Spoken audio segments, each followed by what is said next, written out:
Hey everyone, JP here, and if you guys don't know who I am, and if you're just checking out this channel for the very first time, I own organicpricebooks.com. I do e-commerce online, and this channel by itself is going to be basically talking about how it was building a business, my experiences, and all that good stuff. So if you like education and just background knowledge of a business owner, then this is the perfect place to enjoy the journey, see how everything is done in my perspective, and hope you guys get some lessons through me. And so basically, I started organicpricebooks.com, the website, on February 13th. We hit our first $1 million in sale milestone September 10th. All right, so before we get started, and on the whiteboard of the things I'll be teaching, I'll be showing you guys a little bit of a social proof, because anybody could go on a YouTube channel and be like, hey, look at my fancy things, my nice stuff, I make $1 million, stuff like that, and then just have no proof. So I'll be showing you guys the actual analytics, how much we made, and all that good stuff. That way you guys know that I know what I'm talking about, okay? And then another thing is, just because we made $1 million in sales does not mean that we made $1 million in profit, okay? Sales and profits are different.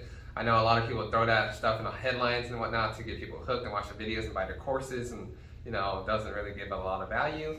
So just know that those two are the same. And then, in my opinion, making $1 million in sales is still really impressive, because that's when you build that trust and rapport for people to come to you and buy stuff and be repeated customers, and they just trust your business and your brand. All right. So before we get into here, I'm gonna show you a little bit of the clip and the analytics, and then we'll go straight back into the whiteboard. All right, so in this video, I'm gonna be showing you guys a quick little clip of our analytics. So this is last year, so 2020. So this is just to show you guys we didn't do anything for all last year with this thing, with this website. And this is year to date. We're gonna go over to February. Basically February 13th all the way to September 9th. And this is where we hit our $1 million mark. And these are all our other reports as well, our total orders, average order, where our customers are from, and mobile device versus desktop, where people are coming from. We did 0 ad spend, 0 YouTube ads, 0 Instagram ads and whatnot. So this is all from word of mouth, from referrals and all that, which is pretty good. Making $1 million in sales without any single ad spend is kind of crazy. It's something that people never talk about. Basically, they always talk about building a business, but they have to do YouTube ads, Facebook ads, and all that good stuff. So there's that. Sales by source is Facebook and YouTube, of course. And then we got our reports here. Total sales last 30 days, almost 150,000. We got a lot of acquisitions, total orders in the last 30 days, almost 2,000, profit margin 900, but this is not true, because it's not talking about shipping costs and all that other stuff. Customers in the last 30 days, behaviors, all that good stuff. So maybe eventually I'll go over through like my reports and what everything means and all that in a separate video, but this is just to show you guys that we made $1 million in sales, so that we actually know what we're talking about, and you're not getting BS made up stuff, okay? So hope you guys like this clip. All right, so I hope you guys enjoyed that clip. And then also, notice how my whiteboard is leaning against the wall. It's lost its legs. I had this thing for 2 years. I tried to teach before.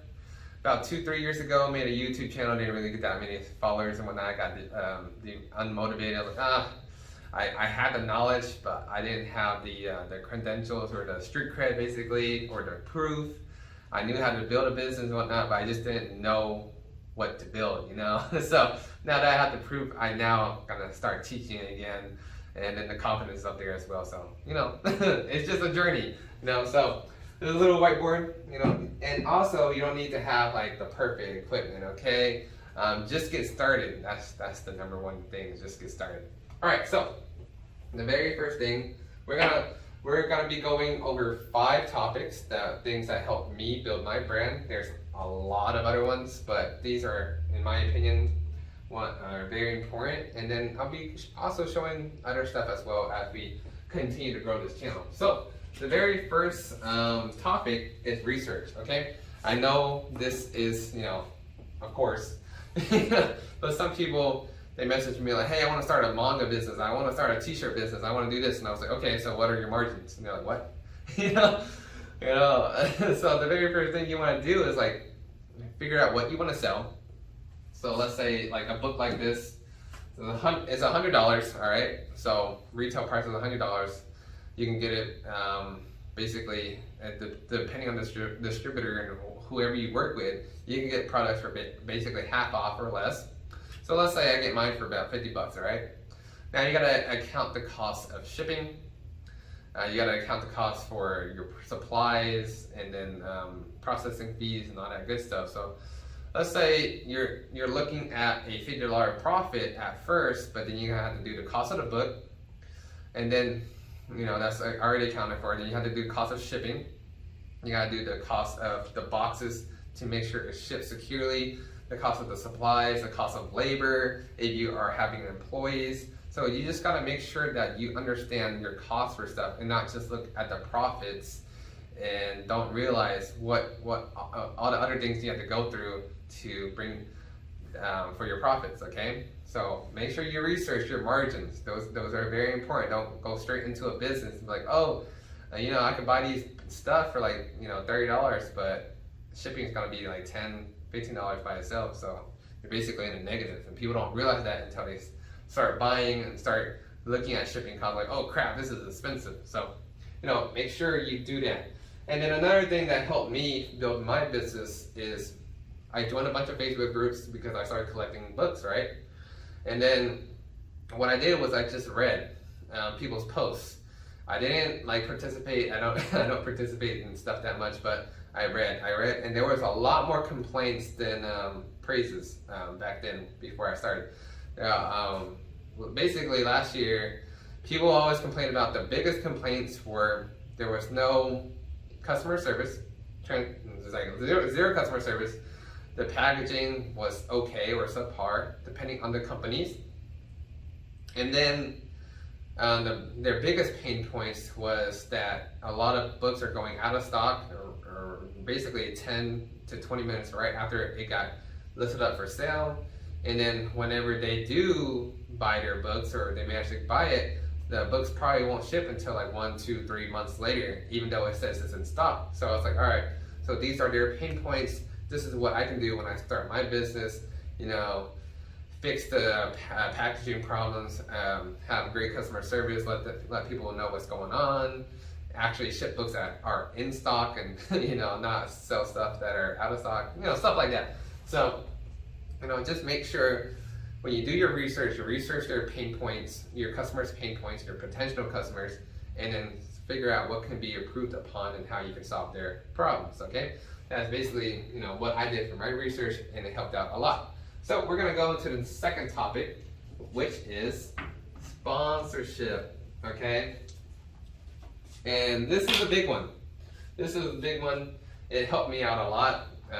The very first person I sponsored was Jim Mint, his YouTube channel. You can find it at Jim Mint Collectibles. He basically reviews like statues and books and whatnot. So I reached out to him and I was like, hey man, I've been buying stuff from you and stuff like that. So how I got him, or how I was able to sponsor him, was basically he was selling off a lot of his collection at the time, and I would buy it. All right, that's basically it. And then he sold me a Spawn set, a book set. It was like asking for $3,000. I was like, man, I never read Spawn, but if I bought it, I would probably gain some rapport with him, and then I could ask for stuff. So that's how I got the sponsorship. We started communicating more, and I just, hey, like, I'm starting a book business. Can I sponsor you? You give me shout outs. I'll give you some books or money, whatever, and you can post up my website on your YouTube channel. So that's how it started. But that's how I did it. And these are the advice I would give you when you are a new entrepreneur or a new YouTube channel or whatever, trying to start your own business. Do not go up to people that have more than you or that you want to work with and be like, hey, can you do this for me? That is not their approach, okay? Instead of what they can do for you, ask what you can do for them, because that's what I did legitimate and be like, hey, I could give you these books, you can review it, I can give you cash and then you can do it whatever a month, but always offer what you can do for them, because the basic analogy is, or metaphor, whatever it was, that I think of, what Valuetainment, the guy I follow, he said, it's like going up to somebody, or like a hot girl, a hot guy, whatever it is that whoever you're interested in, but hey, you're really hot, when I have sex, stuff like that, right? You have nothing to offer, you're gonna go straight into what you want, like with them. But like, you gotta wine and dine them, you gotta take care of them, show what you can offer. And that's basically what you do with sponsorships. Don't start asking for stuff right off the bat. Offer them stuff, and once you start building up that street cred, then they'll start reaching out to you and whatnot, all that good stuff. But make sure you always, offer for them, because if you just ask for stuff, it's a turnoff. I always ignore the people that ask me for stuff. I'm not like a mean guy, but it's just like, put in some effort into it. That's all I ask. So that's basically how my opinions on sponsorships is a very, very, very big boost in your credibility, because the people that are very well known in your industry are backing you and then talking about you, you're gonna get a huge boost in customers and support. So make sure you also take care of them as well. Buy them birthday presents, Christmas gifts, all that good stuff. All right, so another thing, the next topic is your list, okay? And what the list is, basically it is your email list, your followers, your Instagram, basic, all that good stuff. Build your email list, because you never know when YouTube is gonna take down one of your videos, when Instagram is gonna get hacked, when Facebook is gonna go under, stuff like that. You just never know, but email list will always be there. And now you also have text message lists as well, so you always have people's phone numbers. So build your list right off the bat. That's what I started. And it's just a reliable, consistent source of income whenever you start marketing new products. So for me, every single Tuesday I have new products. I'll send out an email on Tuesday, all right, like, hey, these new products came in, or these are what expected to come in this week or next week, or whenever there's like new solicitations, a bunch of new books coming for pre-order, but hey, check out all these new books. And usually when I send out an email, I generate about $5,000 to $10,000 per email, so that is a really good thing that you need to do. And back then I only had like 2,000 people on my list, now I have a little bit more. So I'll also show you a little clip of like, my email campaigns, that way you guys know I'm not BSing, okay? All right, so I'll show you guys a little clip and then we'll get back to this one. All right, short little clip for our email list. Every single time we send out a campaign, this is how many we sent, opened, clicked, and sales. So usually, recently it was 8,000, 2,000, 6,000, 10,000, 8,000, 5,000, 2,000. These are drafts. A small one here, I guess that I didn't do well, but usually the average is around 5,000 or more for each single email. And then we have threes. I did 3 so far. This is a different provider that I use now. I used another one, but we were having problems, so I switched over to this current one. And yeah, so this is, our, I don't know how many months that was, like 5 or so months, but the average emails, each campaign brings about like $5,000 in sales. We have a pretty decent open rate, actually. Like more than half the people that we send to open emails, that's pretty good. So yeah, this is our list, this is how it works. All right, so you built your list, you're constantly building and improving, getting more customers each time, trying to figure out more ways to grow people into your list. This is very important, all right? The next thing, topic number 4, look, we're almost done. That way you don't have to listen to me anymore, right? So topic number 4 is customer service versus customer experience. And this is what I've learned very, very early before I started any business. I just learned how to do this and do this very efficiently. And not a lot of businesses know how to do this correctly. So I'm going to teach you. All right, so customer experience. Basically, people, they don't remember you with your transactions, or what conversations and stuff like that you have with them, but they'll remember you depending on how you make them feel, okay? That's why when I build this business, I try to make my customers feel as important as possible, that they matter, and then just the entire process of just going through their website, making sure that it's very clean and it's very organized. That's why they feel like, oh, they could like understand the website. It's not like messy or anything. They can find out whatever they want. When they reach out to me, I'll make them feel like, thank you for reaching out. You know, I'm sorry that you had a problem, stuff like that. Be proactive over reactive. That's what customer experience is about. Instead of like, because customer service is basically you're reacting to people's problems. Like, oh, they're reaching out to me. All right, now I'll fix it. That's customer service. But customer experience is you're basically solving the problem or reaching out to people before it even started. You know, and that's what we do. Like, we try to make them know that, you know, the packaging, this is what you're going to get in your packaging, or make like short YouTube, not Instagram stories and stuff like that, but like, hey, check out our new packaging, you know, stuff like that. That way people feel like they can trust us. They know that through their entire buying process that they're going to get taken care of. And if there's any problems at all, we make sure to solve it right away. I know there's some businesses, they're like, oh, okay, like show me a picture.